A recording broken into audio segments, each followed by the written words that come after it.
کرتی ہوں ساری پاکستانی قوم سے، پاکستان کی civil society, international human rights organisations, united nation سے، پاکستان کی گورنمنٹ، پولیٹیکل پارٹیز، لائرز، جتنے بھی لوگ اس وقت مجھے سن رہے ہیں، پاکستان کا میڈیا، کہ آپ سب لوگ اپنی بہن کی آواز بنیں. میرے شوہر محمد یاسین ملک کو اس وقت تہاڑ جیل کی ڈیتھ سیل میں رکھا جا رہا ہے.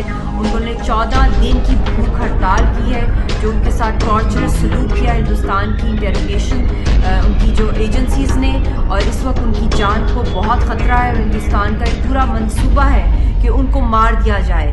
اس لیے آپ سب لوگ ان کی جان بچائیں، ان کے لیے کیمپین کریں، free Yasin Malik campaign social media پہ کریں، ہر جگہ آواز اٹھائیں، یونائٹڈ نیشنز کو ای میل کریں، پٹیشنز دائر کریں، اور جو ہیومن رائٹس کمشنر ہیں ان کو بھی کانٹیکٹ کریں، Amnesty international, human rights watch کو، اور میرے شوہر کو بچائیں. یہ میری اپیل ہے. Please spread the word.